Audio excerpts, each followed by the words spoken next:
And coming up on this week's show, Eurostar competitors submit detailed plans to the rail regulator. We asked, has anyone made a compelling case though? We speak to a leading expert on cross-border and channel tunnel rail services and asked, just what are the French up to? And Great Western Railway's battery train sets a new world record. Welcome to Green Signals from me, Nigel Harris, and... from me, Richard Bowker. Well, our focus this week is very much on cross-channel or sub-channel services. Now, we've covered this in the past, but there have been significant developments recently, so we thought a meaty update was timely, and here it is. Best of all, though, we have a brilliant interview to share, which I absolutely promise will be the clearest explanation you've heard yet of what's going on with cross-channel services and the challenges facing each of the potential new operators. Honestly, I was blown away, and I think you will be too.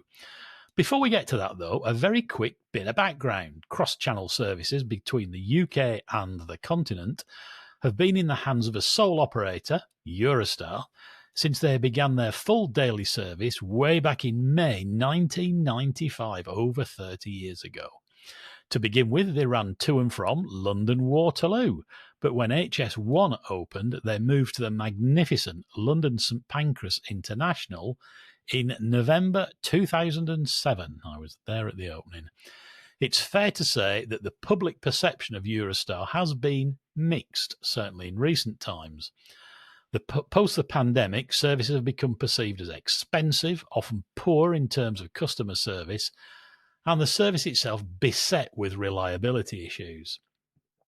There have often been calls for competitors to be allowed on the route, not just since the pandemic, and there have been a number of false dawns, but that may be about to change. Anyway, back to that interview. To find out more about the current state of play, Richard spoke with John Worth, a European railway policy commentator with an extraordinary level of insight into what is going on. So sit back, pay attention, and enjoy this. I promise you will. I'm delighted to welcome John Worth to Green Signals. Welcome, John, and thanks for spending a bit of time with us. You describe yourself on your, I think it's on your LinkedIn profile, as railway policy commentator, writer, and campaigner. I mean, that sounds a sort of fantastic mix. How did you get involved into all of this sort of rail, European rail? Where's the background? Well, basically, I'm a European Union political commentator originally. I've spent some years teaching European Union politics at different universities. But I've been self-employed for many years. I was traveling Europe-wide a lot, and out of environmental conviction was always trying to avoid flying. And ultimately, anyone who travels Europe-wide a lot by train gets confronted with so many problems, getting stuck at borders, not being able to book tickets, not even having a way to even get from A to B in certain circumstances. I started asking myself the question, well, hey, hang on a minute, who's actually trying to work to put this right? And what can I do about it? And then I think the change came notably during the COVID pandemic, when we all had a bit of time on our hands and our regular work was maybe a bit less busy.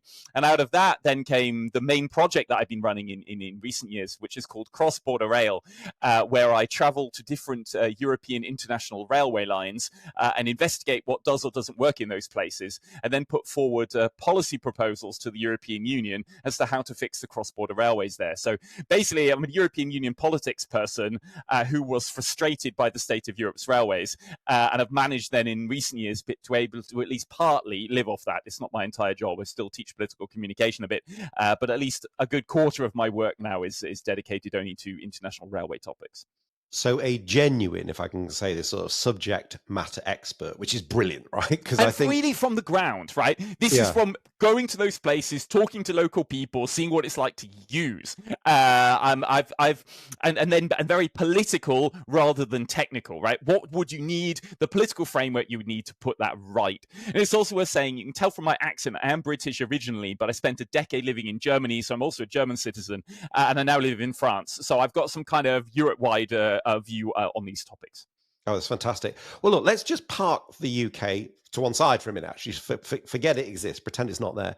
What's your kind of 30,000-foot overview then of what's happening in European cross-border rail? Because we hear so much about open access, about what's happening, particularly in places like Italy, but also the growth in high-speed rail. What's the, I mean, it's a massive question, I know, but what's the sort of the 2-minute overview of rail in Europe? There is a growth in high-speed rail. Definitely, that's been driven very strongly in Spain, to some extent in Italy. France has obviously been steadily adding to its high-speed network. Lots of high-speed lines having been built in Germany over the years. Central and Eastern Europe has been a bit slow to catch up, but that's actually an area where there's a lot of development, which is ongoing.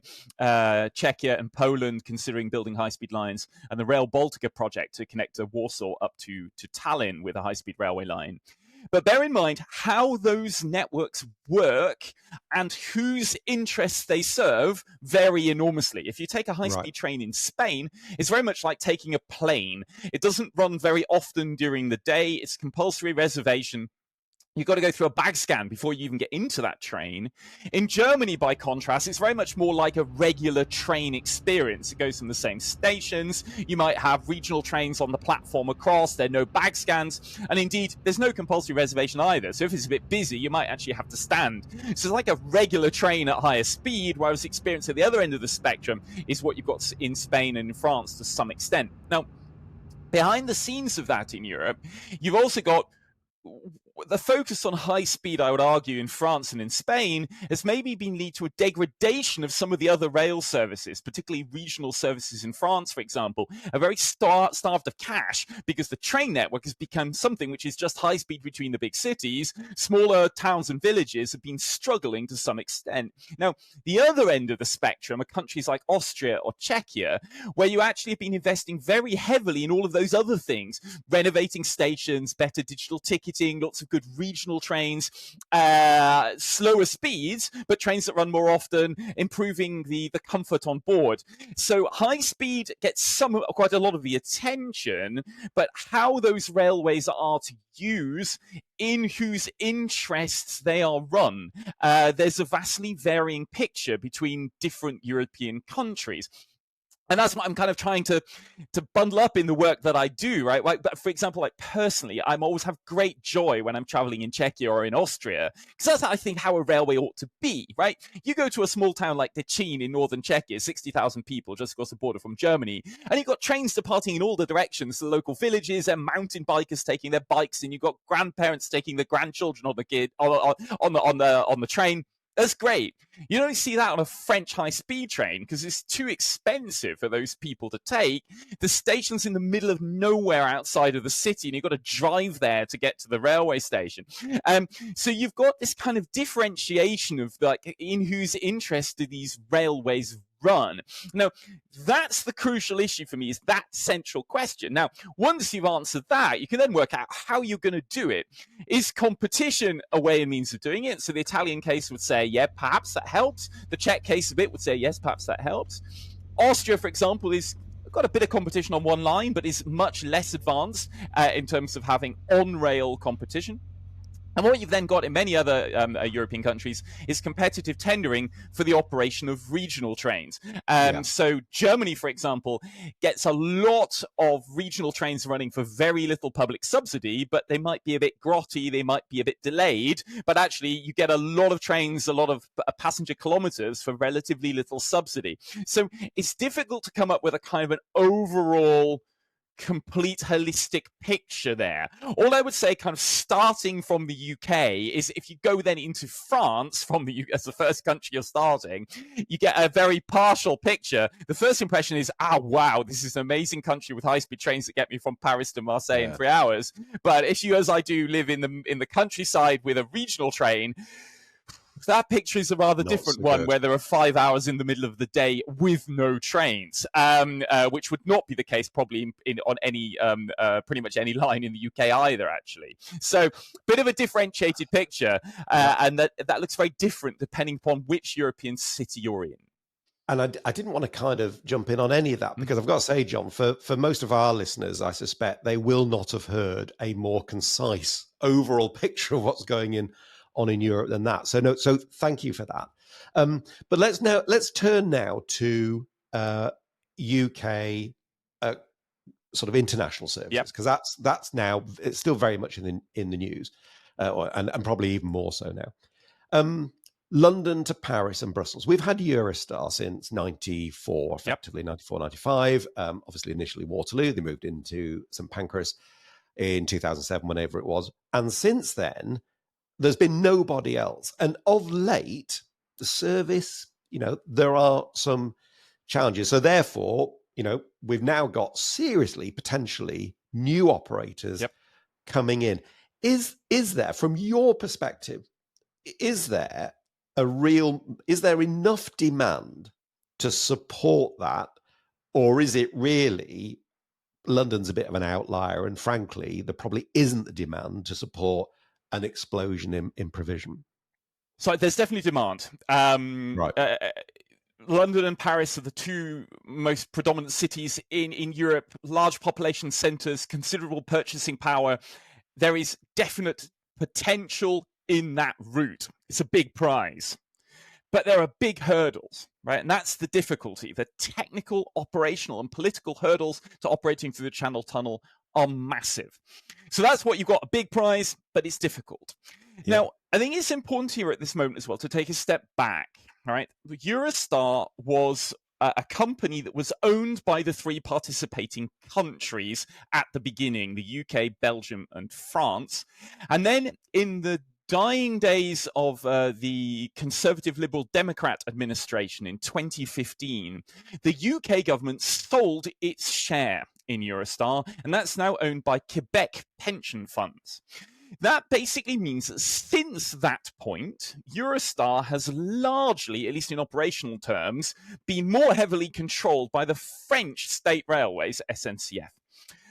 But then conversely, Eurostar is more important to the British than it is to the French. So the French is just one high-speed line of many. For the British, it is the international railway link, because there isn't any other one. Well, there's Northern Ireland to the Republic of Ireland, but basically it's the main one. And so ultimately, you've started, and particularly the case during the COVID pandemic and post-COVID pandemic and what Eurostar has done or not done since, there's been this rising pressure to say, hey, hang on a minute, this is not really working in our interests. The cuts of stations like Ashford and Ebbsfleet, fewer trains, higher prices, no longer any trains to Disneyland Paris. You have to change in Lille for the wintertime ski trains to Bourg-Saint-Maurice. This combination leaves British consumers feeling a bit sour, and I can relate to that. But it does jump up. But if you're I suppose maybe it's a hypothetical question to which you may have a view. Why is kind of Eurostar allowed that to happen in a way? Because that's in their interest. If you were Eurostar, you'd behave exactly like that, right? You want it operationally simple, massively profitable, and be done with it, right? Honestly, because to put it bluntly, SNCF sees Eurostar as a cash cow, as far as it can be seen, and Eurostar has a large debt post-COVID pandemic that it needs to pay off.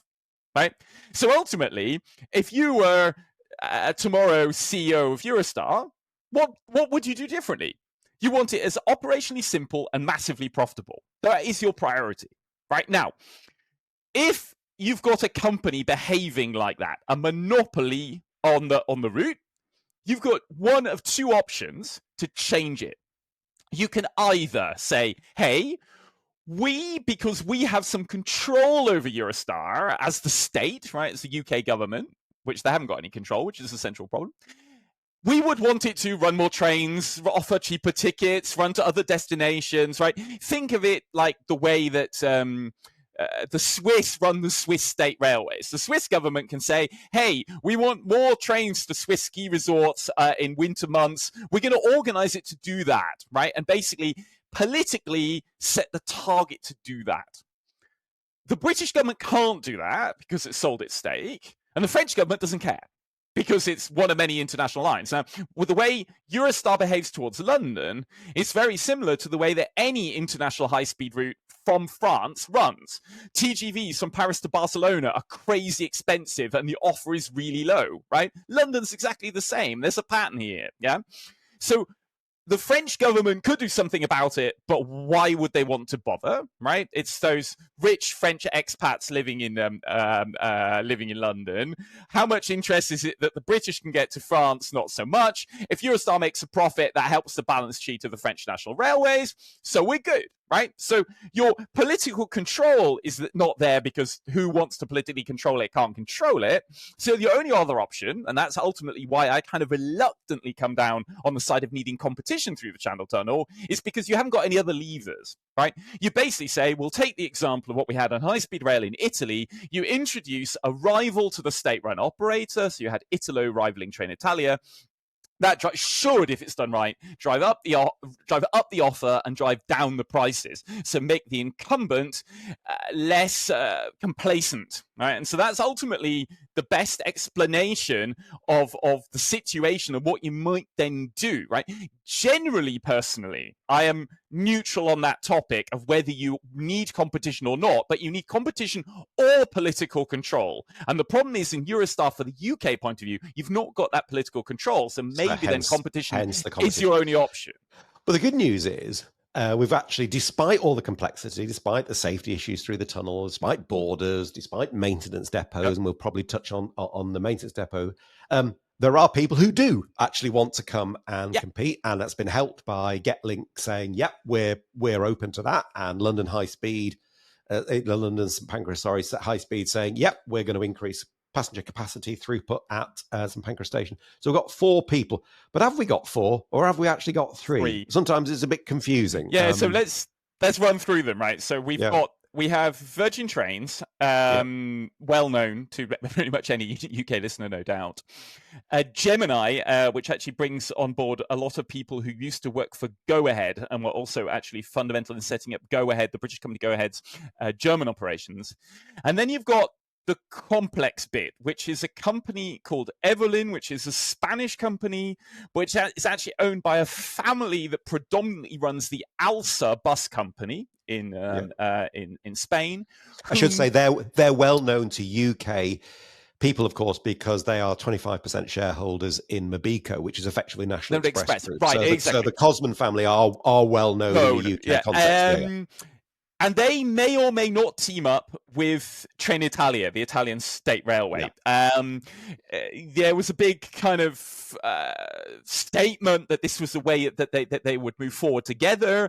But then in recent months, it looks like perhaps something isn't altogether straightforward in the collaboration between the two. Anyway, so 3/4. My assumption would be that ultimately, due to perhaps the lack of rail operating experience within Evolyn, that team up would make sense, right? The relatively deep pockets of the Coleman family potentially helping finance a joint venture with Trenitalia. The teaming up made a lot of sense, but if you read the documents at the moment, whether it all is fine and dandy between the two is not altogether clear. But anyway, those are the companies which are trying to move this forward, at least. And Gemini, if I'm right, they've got a sort of some form of relationship with Uber, haven't they? So that exactly.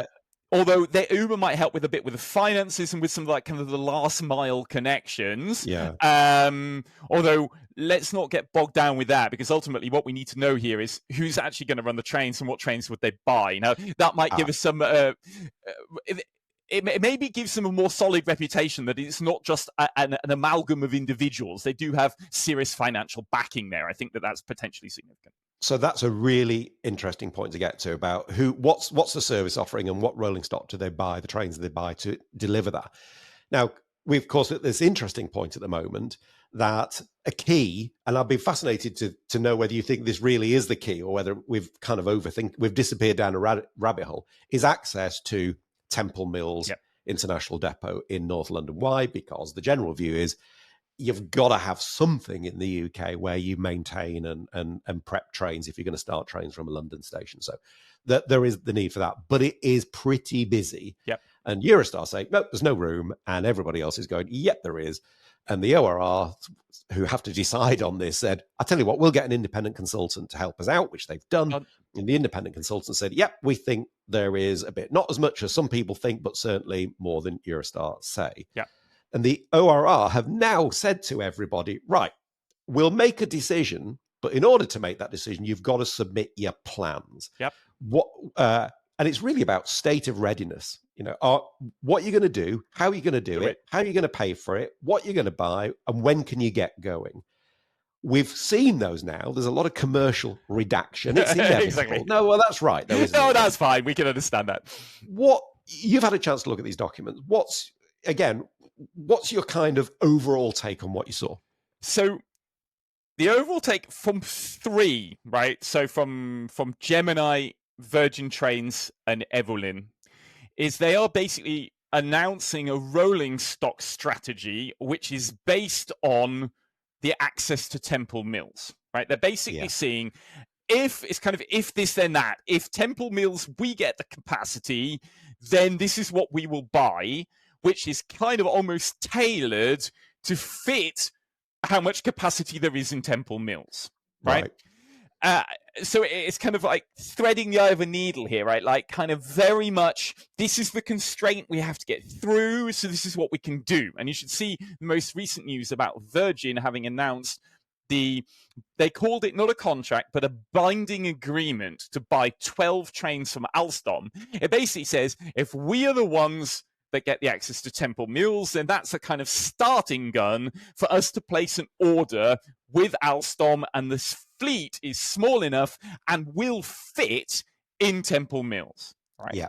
But it's 12 trains, just 200 meters long each, so half the length of a Eurostar, right? So it's 6 full-length Eurostars ultimately, right? And Eurostar has got that operate still something in the region of 22 to 25 400-meter long trains. So Virgin's total fleet would be about 20% of the total capacity that Eurostar has, right? It's quite limited, right? Now, they basically, it looks to me, have basically said, this is the constraint under which we operate, and we're going to tailor our strategy according to those constraints.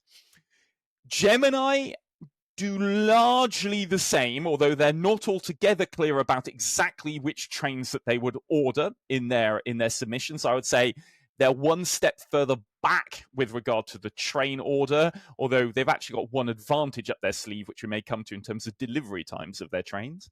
And the same for Evolyn if they are just bidding as Evolyn without having Train Italia on their side, right? So it's that Gemini, if I got the numbers right, Gemini say they would buy 10 200-meter long trains, and Evolyn say they would likewise buy 12 200-meter long trains, and Virgin say they too would buy 12. So that's how they're approaching it. But what about the other side of the Channel Tunnel, right? Is there some scope to say we're going to do as little as possible, or as little as we've got space for, if you like, in Temple Mills, and you do more elsewhere? So you've got Le Landy Depot just north of Paris Gare du Nord. You've got Forêt Depot, which is just outside Gare du Midi in Brussels, although it is co-owned by the Belgian State Railways and Eurostar. So you've got basically the same problem in Forêt as you have in Temple Mills, and nothing like the debate and discussion about it. Or surprisingly, right. Anyway, which is also kind of important, right? The Brits are talking about this a lot, but everyone else in continental Europe is talking about this a lot less.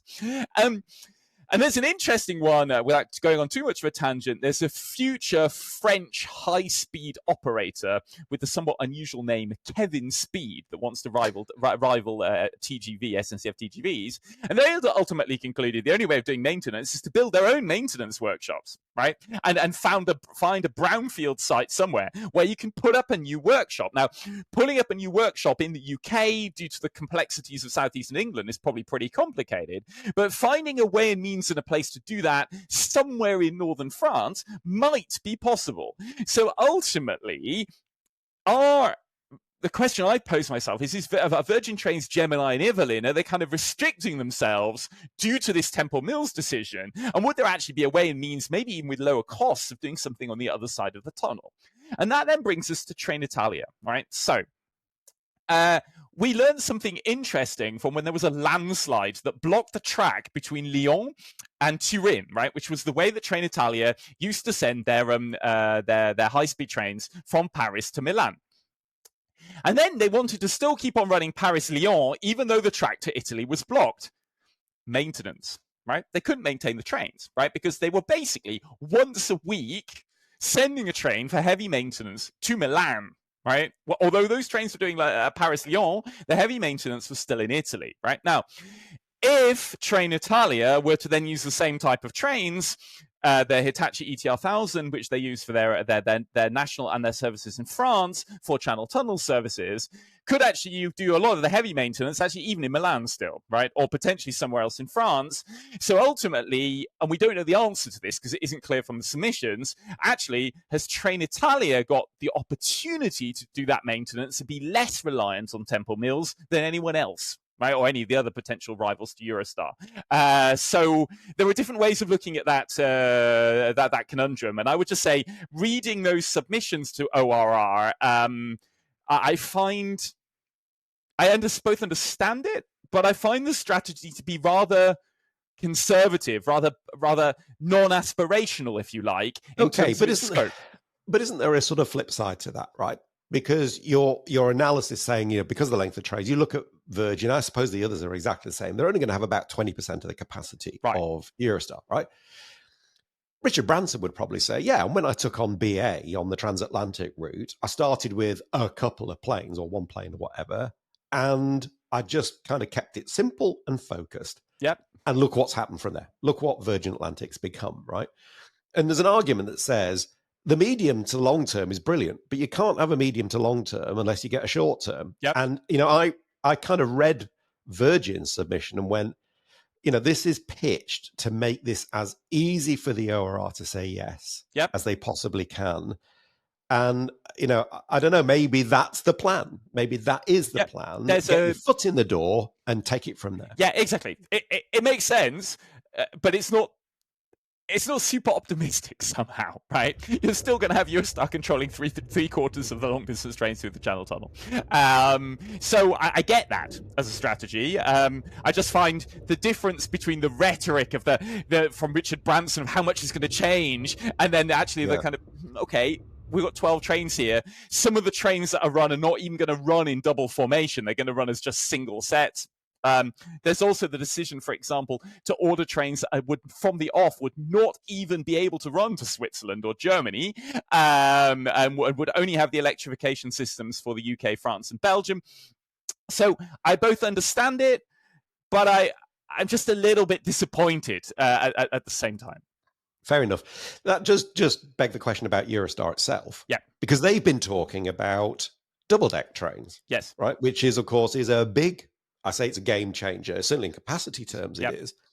They've got rolling stock challenges of their own, haven't they? Because people forget Eurostar is actually Eurostar and what was Thalys, which is a very profitable set of routes internally within mainland Europe, and they've got to sort the rolling stock out there. So Eurostar have been they've not come out and said exactly what they're going to do. Does that come as a surprise to you? Something isn't altogether clear there. So it's 15 months we've been hearing rumours that Eurostar is on the point of signing a contract for this called Avelia Horizon design, otherwise known as TGVM from Alstom. So basically, if you ever travelled in France's double-deck TGVs, an updated version of that with slightly shorter power cars and one extra carriage, but essentially a double-deck TGV design. There are a couple of problems there. The first is that updated design is not yet approved to run in France, and deliveries were meant to actually already be starting before the 2024 Paris Olympics, and now we're at the end of coming towards the end of 2025, and we still don't know when the first of those trains are going to run. And there's also a huge long order book for those trains. SNCF has 115 of them on order, and there are also orders for the French private operator Proxima and the Moroccan state railways as well have also ordered them. Okay. Also, but I think they're hosting the World Cup in 2030, and they want them before the World Cup 2030.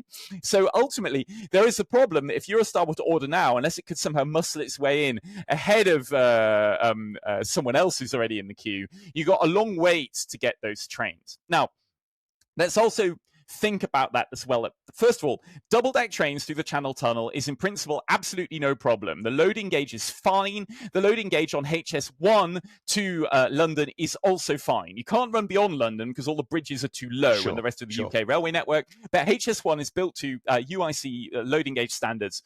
All good. Now, the issue which I have kind of nagging in the back of my mind is what about running two 200-meter long trains coupled together through the Channel Tunnel, and how they would be evacuated according to the Channel Tunnel evacuation rules. Now, we know that, again, in principle, two 200-meter long trains is no problem. German Railways Deutsche Bahn proved that more than a decade ago when they ran a test train to London. But somewhere in amongst all of that conundrum, why has Eurostar not placed that long-rumoured order for this Alstom Avelia Horizon design? We don't know the answer. Now, it would also, sorry, those people in Ebbsfleet, Ashford and Calais, that design is probably a bad piece of news for people there, because double-deck TGVs take ages to board. You've only got one door per carriage, and you've got to get up to the upper level, which means the dwell times are really long. So ultimately, that's basically going to put you very much back in the Eurostar wanting to run basically only London-Paris and London-Brussels, maybe stopping in Lille. Now, so there's a potential concern there of whether actually that would really a bit limit the type of services they could offer as well. Now, that then, let's just build a bridge here to what Virgin is doing. Now, Virgin has got this binding commitment to order from Alstom, so the same manufacturer as Eurostar is rumoured to be ordering from. But Virgin has decided to go for an entirely different design, the so-called Avelia Stream. All of these names of the different products of Alstom is all a bit of a mouthful. That is a souped-up 1990s Italian design, basically an Italian Pendolino, which is also very well known by Virgin trains because they run them on the East Coast Main Line. But this one would basically be something similar to the trains used now by Avanti on the West Coast Main Line. Sorry, I may have said East Coast Main Line the other moment ago. The West Coast Main Line. This one that Virgin would order is technically derived from that design, sped up to 300 kilometers an hour, but would not tilt. Right, so you're basically taking what had been a medium to fast 200 to 250 kilometer an hour train. Those trains run notably in Italy and in Switzerland and in Poland, and make a version of that for 300 kilometers per hour and run that then through to London. There are two problems with that, potentially, though, is that train has never been approved to run in France, and the version for 300 kilometers an hour is so far, well, no one's built one, right? So it is a tested technical platform, but it's actually going 50 kilometers an hour faster than anyone has run one until now.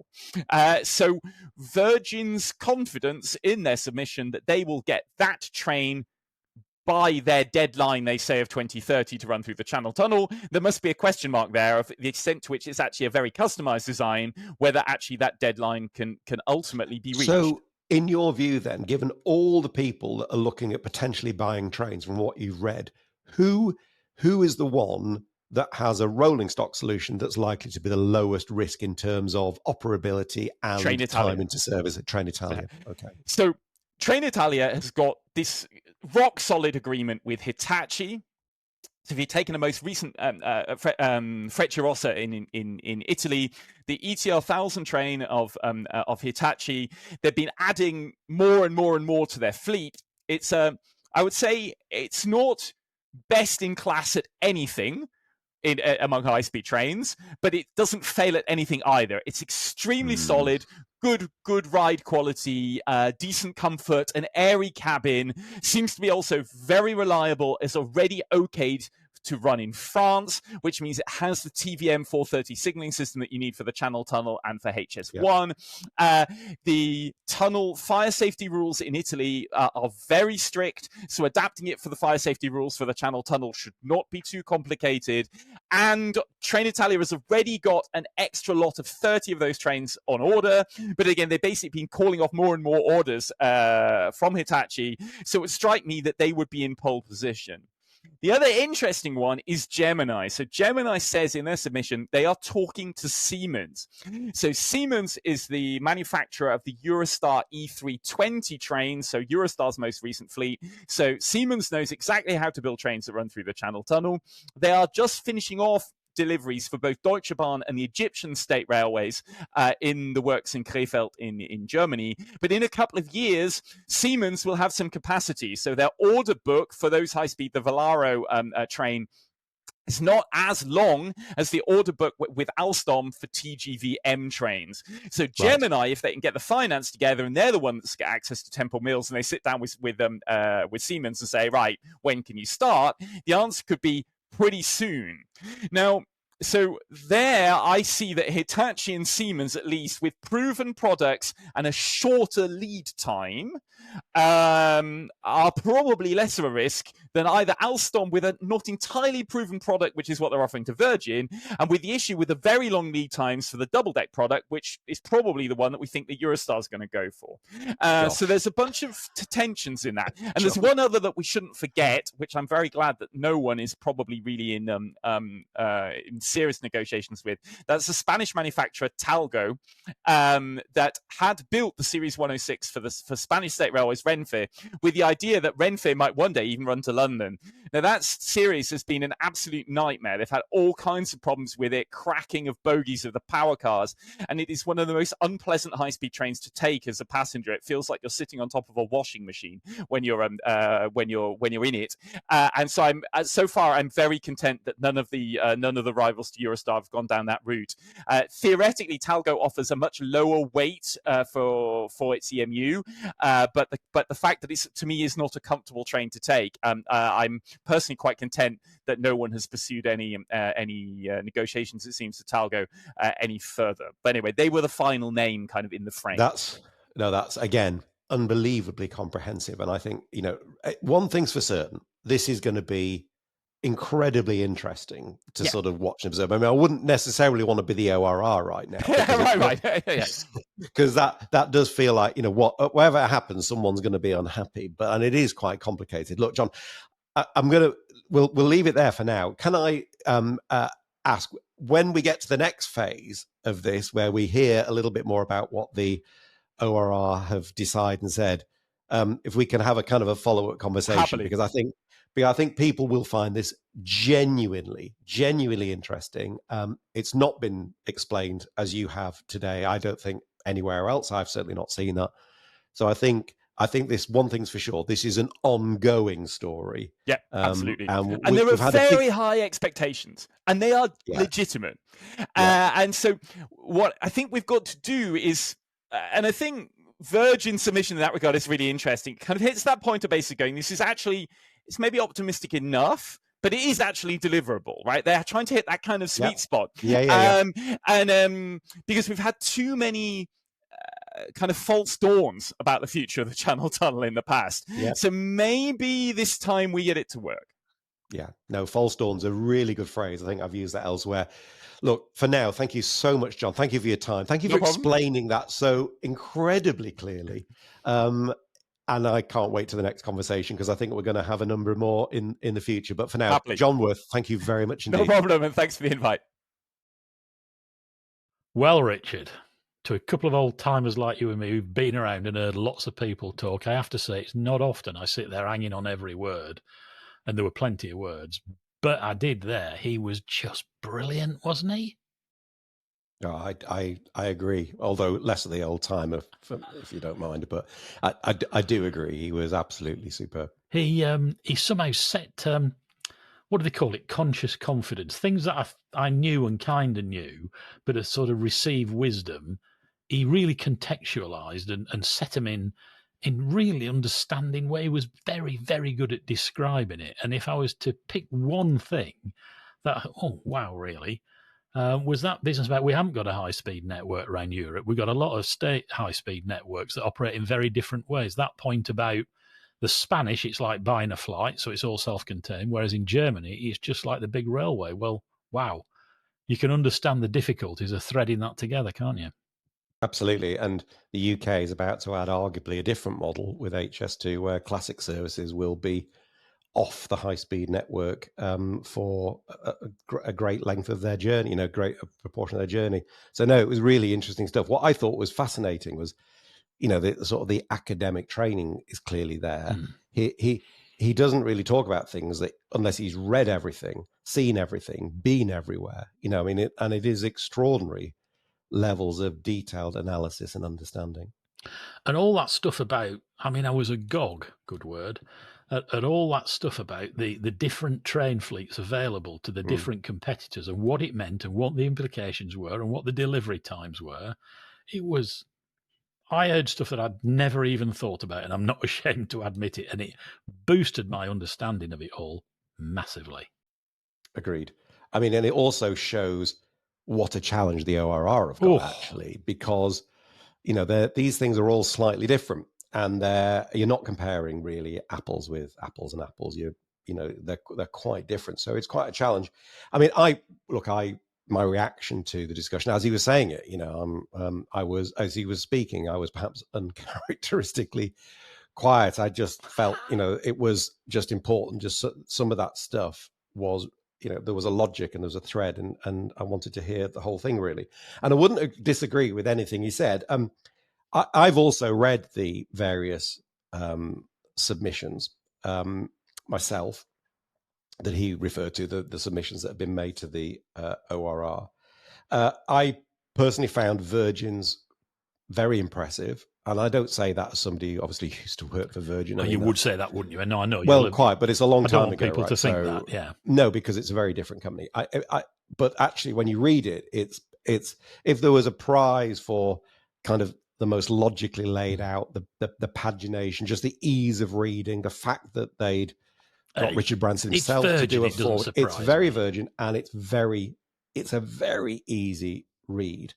The others, maybe perhaps slightly less so, but nonetheless, as John said, they're different, and their approach is slightly different as well. So that is going to be quite a challenge, unpicking all that and weighing up all the pros and cons, because there are pros and cons of each of them. What it also means is the next time you or me or we interview any of those four competitors, they better watch out, because we're a lot better informed than we were that is on all the details and stuff.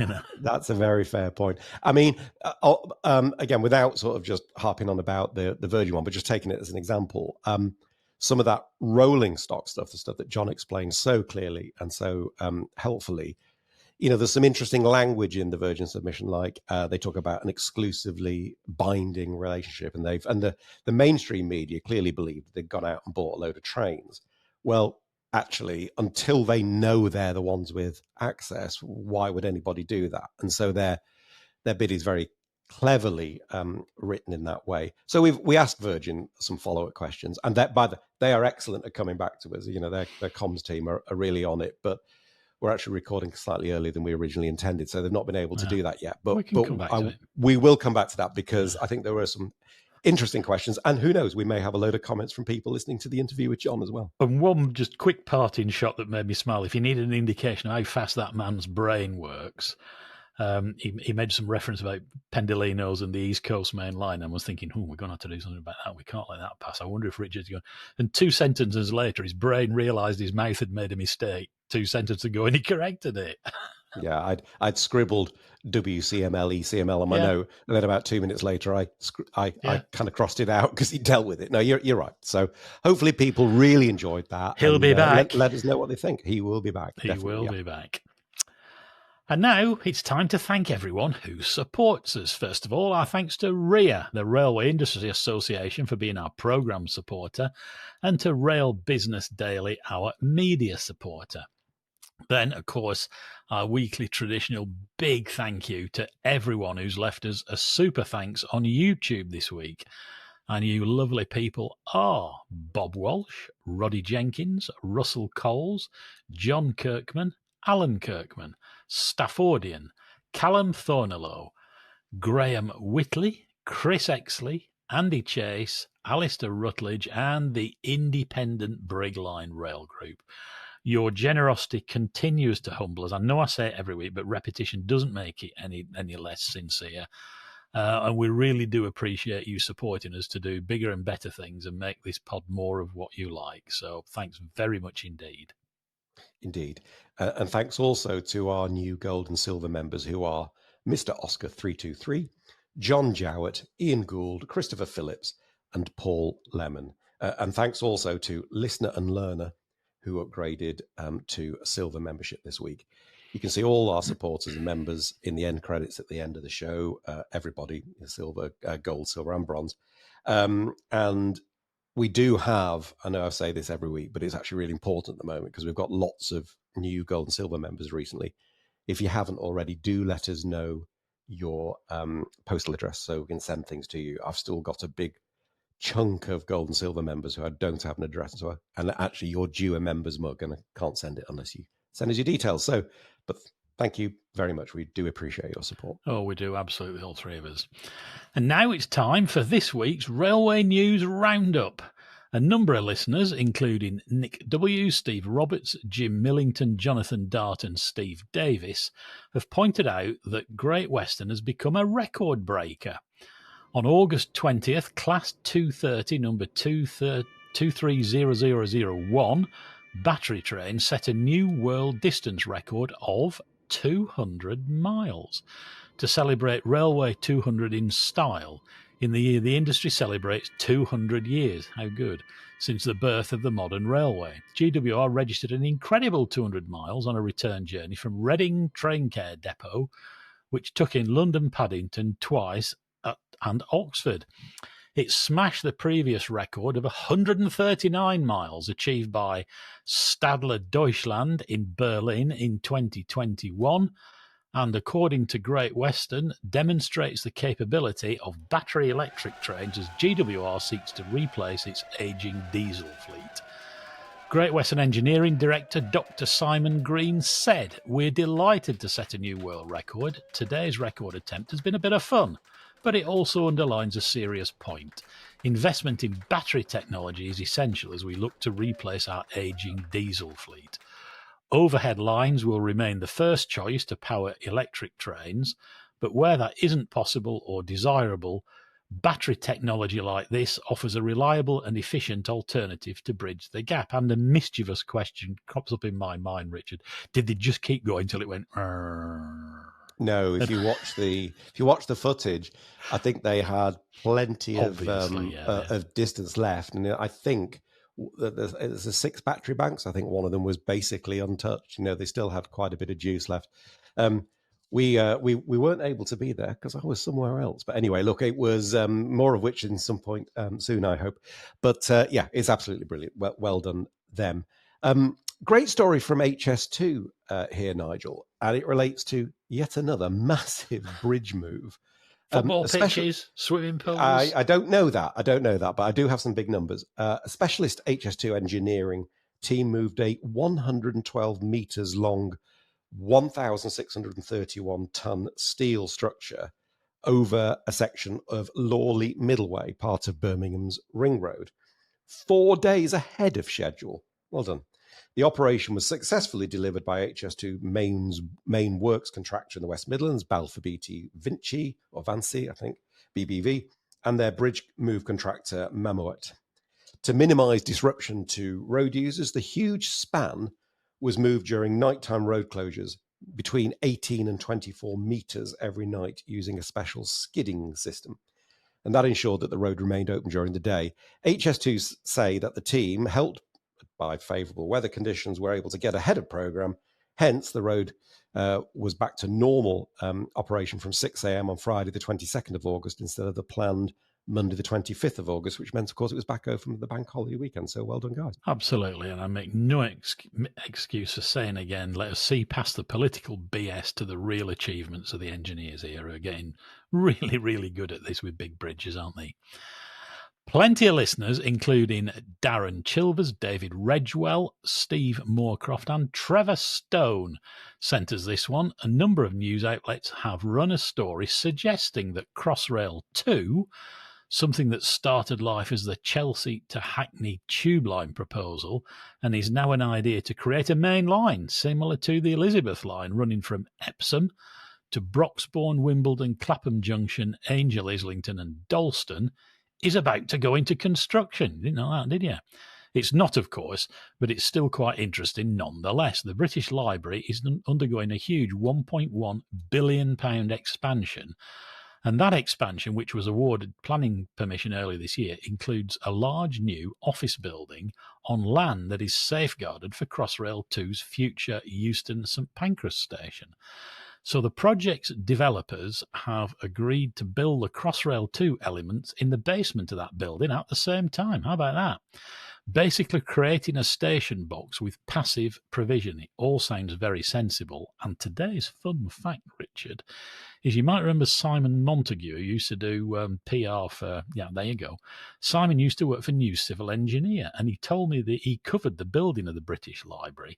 And he said it's like an iceberg. People have no idea. Yeah. He said there's something like 7 stories underground. He said the depth it went down is just amazing. Yeah, it is.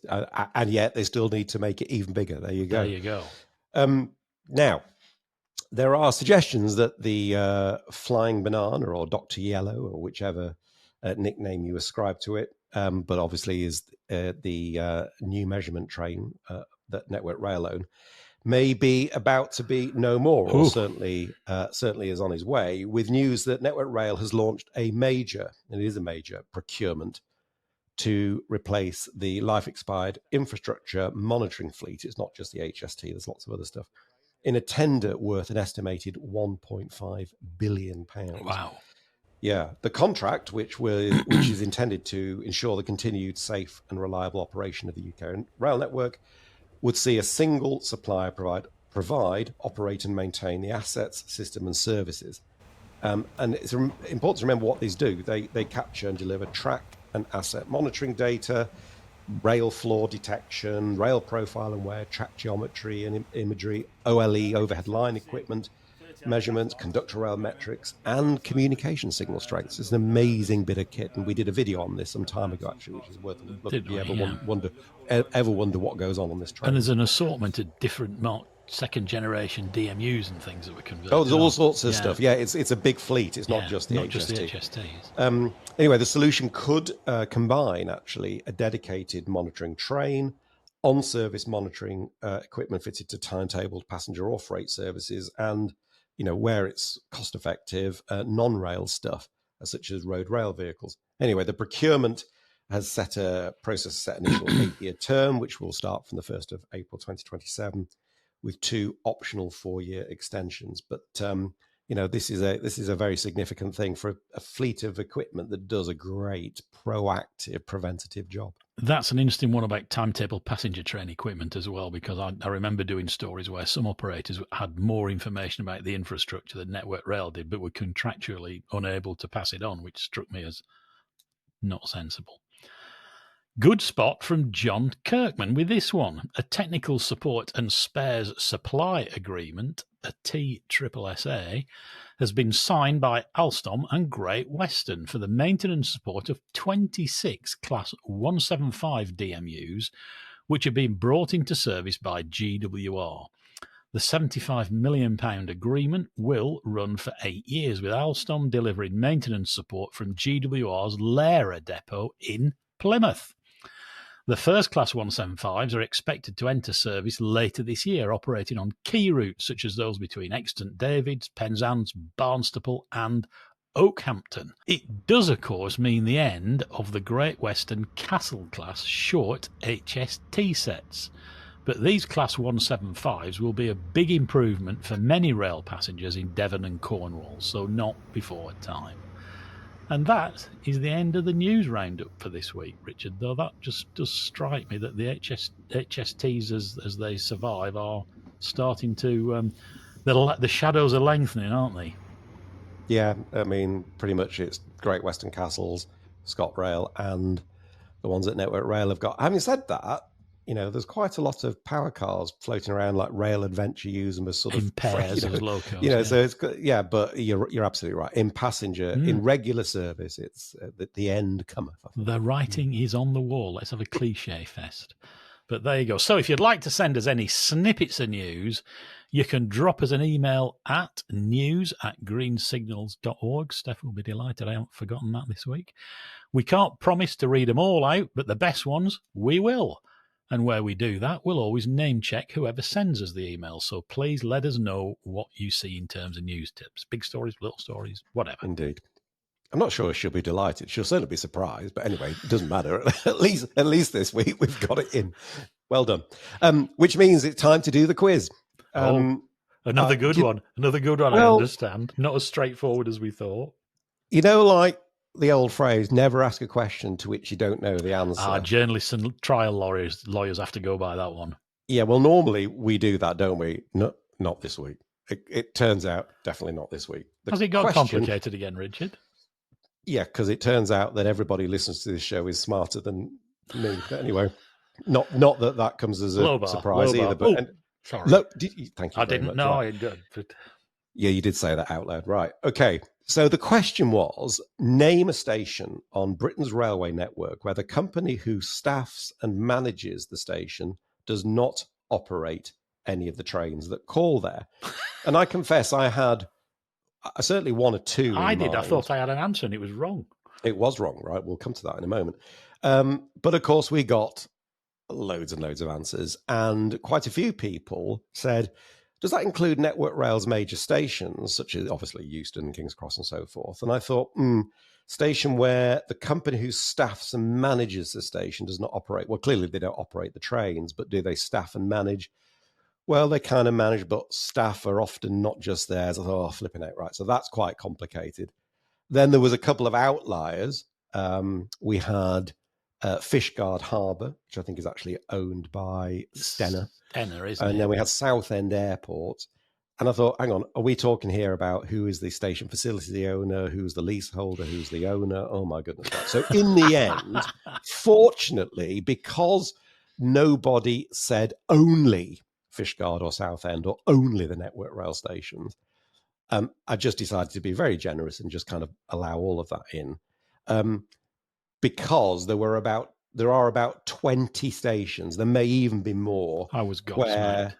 Where, yeah, absolutely. So here's a bit of a list, and this may not even be the most exhaustive list. So the person who helped me put this together, who I shall refer to only as Richard Rosen, who's a brilliant friend of the pod, helped me do this. So Baton Ball, Shoreham in Kent, Ainsford, Balcombe, Lockerbie, that was a very popular answer, Arlsley, Sandy, Burton-on-Trent, probably the most popular answer of all, Water Orton, Coleshill Parkway, Hinckley, Narborough, Reston, another ScotRail one, Willington, Wilnecote in Staffordshire, Mossley, Manchester, Greenfield, Marsden, Slough, yes, I can pronounce that, and South Wigston. And then somebody else actually sent me an email just this morning to say, and by the way, I think you'll find that Settle and Appleby are both included because they're staffed on behalf of Northern by the Settle and Carlisle Community Railway Development Company. Who knew that? So, and my surefire answer was wrong. If you had any of those, then you got put in the hat, and the winner, randomly chosen from, we went well into three figures on this one, right? From all the correct answers was Andrew Foll. I hope I pronounced that right, Andrew. Well done. If you send us an email to quiz@greensignals.org, then I can get your mug to you if you send me your address. I think Andrew actually said Lockerbie, which was actually the one that I had in my head. So that is completely coincidental, but because it was a genuine random hat pull. But there you go. So to this week's quiz question, where or what is lal ratty? Oh, Easy one, really easy one. certainly this week. know that one. Where or what is lal ratty? If you think you know, answers to quiz@greensignals.org by midday, Saturday the 30th of August. We'll put all the correct answers in a hat and select a winner at random who will receive a Green Signals Quiz Winners mug. You're going to need a big hat for that one. And here's a lovely story for us to end on. Visitors to Plumpton Station in East Sussex will be greeted with 4 paintings depicting what is described as the best of the South Downs. Painted by artist Grant de Jong, the artworks hang from a former signal box at the station and show the rolling fields and landmarks around the station. They were funded from Southern Station Partners' small grant fund, which donated £500 to the project. It's brilliant, that, isn't it? I like railway art. I do, but I particularly like that part of the world as well. My father used to run the buses in Eastbourne, and so that whole area down there, the South Downs, it's absolutely glorious. So yeah, I quite like to see those, I must admit. And sadly, that is all we've got time for this week. Thanks so much for watching or listening as usual. Don't forget to give us a thumbs up, leave a comment, and if you haven't already, please subscribe to the channel on YouTube. It doesn't cost you anything and it helps us a lot. And if you really want to support us, find out about membership on YouTube or Patreon. But most importantly, as usual, join us again next week for this show, which will always be free. So we'll see you then, and for now, it's goodbye from me, and it's goodbye from me. See you next week.